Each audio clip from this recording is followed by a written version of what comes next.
thyroid issues after pregnancy. Pregnancy does some weird stuff to us. And sometimes it just happens during that postpartum period. And then after that, you're like a brand new person.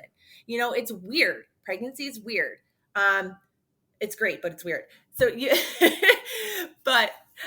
so that would have probably been more of like digested enzymes as a dietitian, in my opinion, are recommended to people when they have some sort of stool problems that we know there's no absorption of, say, like fats and things like that. And that happens a lot with like pancreatic issues, things like that.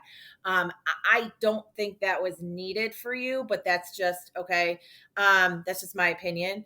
But that's where then, a session would come in to say, I need more details about you personally to see what's going on. Is it something else, and it's sometimes, on my side, I could be like, ooh, maybe it's this, try this before we go the route of a medication. Okay. As far as like pre and probiotics, we all have bacteria in our gut. Okay. And we have thousands of different species in our gut. Studies on gut health is very poor. Okay. Which is why all these people, when I see anything gut health related that recommends specific like pills and probiotics and things like that, I get very upset because the studies are very poor. I don't know what your bacteria makeup is in your body, and you don't know either. So we don't know what type of probiotic, what strand you need. So probiotics are going to, feed the bacteria in your gut. Okay. So, there's tons of different strands, common ones like acidophilus, lactobacillus. So those are the common ones you're going to hear. Do you need more of those strands? I don't know. You don't know. You'll probably never know. Okay. Because they're all in your gut. They all change all the time. We also don't know what the proper dosage, like the proper level of that specific bacteria is needed for proper gut health. So that's that. I mean, it's more complicated than people make it. And when I talk about gut health with people, what we do for gut health is the same thing we do for general health. You're going to eat tons of fruits and vegetables, because fruits and vegetables are basically the prebiotics to your probiotics. So they're feeding that bacteria. And then you're also so tons of fruits and vegetables. I say 20 different plants a week, meaning I want a variety of fruits and vegetables. I don't want just you to eat broccoli. So I want, all different colors. Okay. So 20 different plants a week. I want you to get movement. Okay. Because moving is going to help get that GI system going also. Okay. Fluid in the form of most likely water if you can. Okay.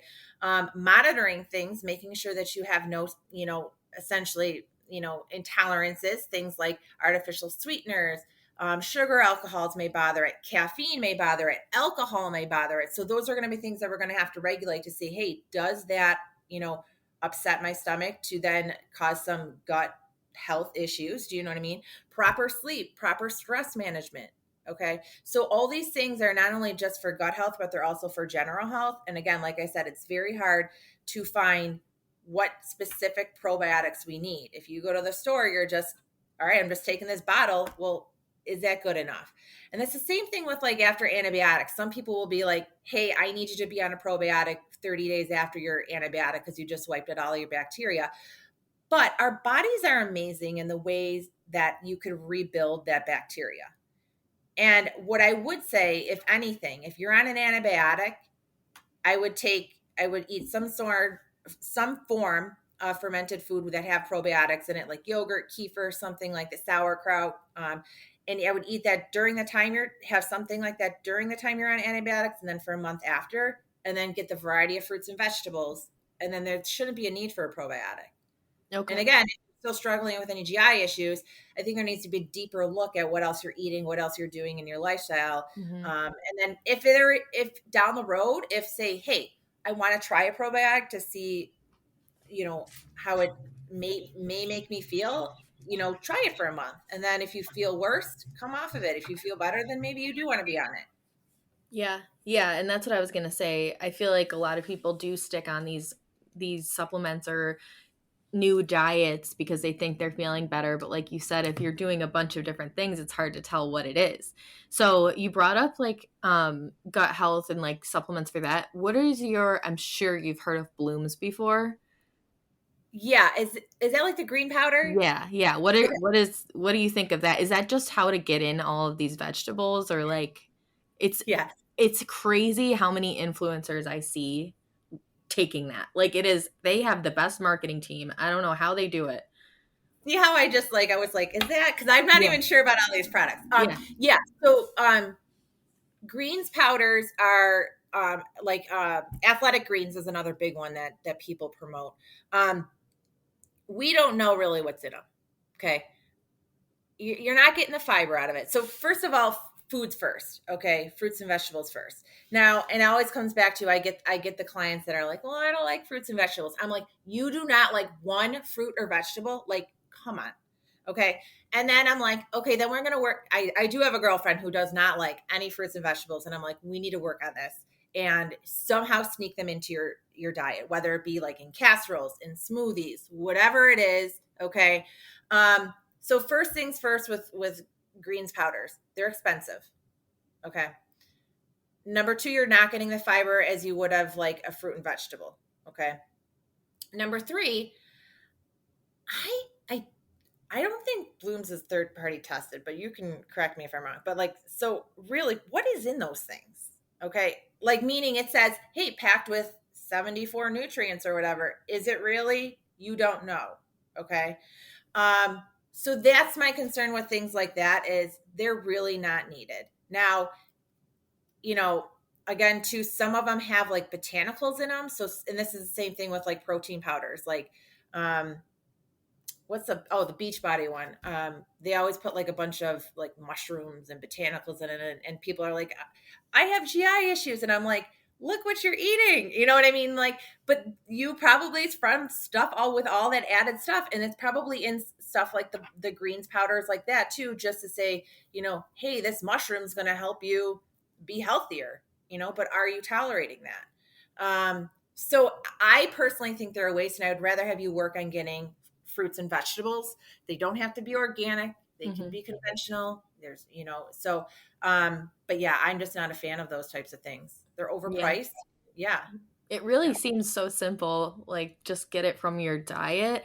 So it's just another way that now we're like instant gratification type thing, easy, like what can we just grab? So, I mean, and I understand a lot of people have to be that way, but it's hard because you're never going to fully know what's in these things. So that brings up kind of a topic that I think maybe some people don't understand. So when you're looking at this packaging on a supplement or on some type of product like that, they're able to say a lot of things, right? So, like, Mhm. like, if it says, let's just say dermatologist approved, what does that really mean? I don't even know. They don't I have to really like like, prove it.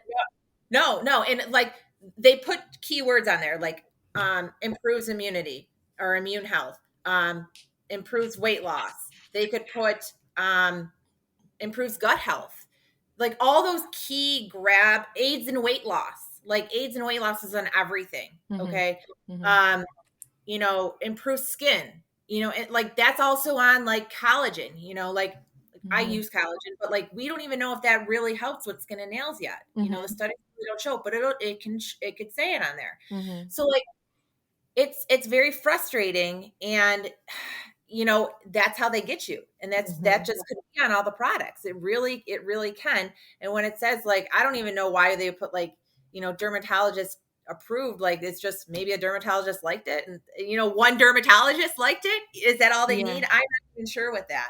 You know Yeah, what I I mean? think I think it's almost like I personally think people that are younger right now have more I can't think of the word, like are able to see through that type of stuff, but a lot of people who maybe aren't as I don't know the right word, but do you know what I'm saying? Maybe like older people who aren't so exposed to like all of this craziness on social media, like we're more exposed to all of that. So I think we can see through it. But a lot of people I can see falling for these things and just believing, oh, it says this, like, so it's definitely going to work or whatever, you know? or because it's their last result, Yeah. or that's Resort, that's yeah. what they Mhm. the resort, that's what they want. And Mhm. it's just like, okay, I'm going to believe this, I'm going to try this, and Mhm. that's just what they want. I'm going to give you this is like, a lot of people too is a lot of these influencers will push these things because they get kickback. Right. Um, I am, affiliate with Liquid IV, and I'll be honest with you, I do love Liquid IV, okay, but I don't need it. Okay. Mhm. No one needs Liquid IV. Mhm. Okay. Unless yes, it's great to flavor your water, but do you need that? No, I could use lemon, but I do promote it because I do like the product. Mhm. But a lot of these people don't like the product they're promoting, but they just want the money from Right, it. yeah. Okay. Definitely. So they'll do anything to say, I got this way because I'm eating Bloom's green powder, when behind the scenes, they're eating fruits and vegetables and getting enough protein each day, getting adequate sleep and lifting, you know what I mean? And walking. It's not the Bloom's powder that's doing it. It's everything Mhm. else behind the scenes. Mhm. Yeah.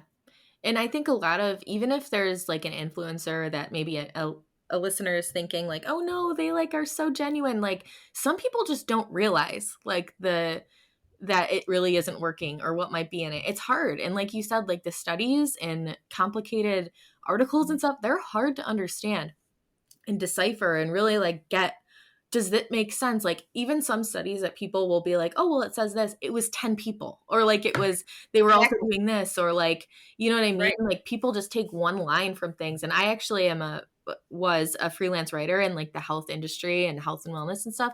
And I can tell you, like, I have some more understanding of those things, but still it's very difficult to understand. I was like leaning on my editor a lot to like double check these things because it's hard to like pull the important and the accurate stuff out of those things.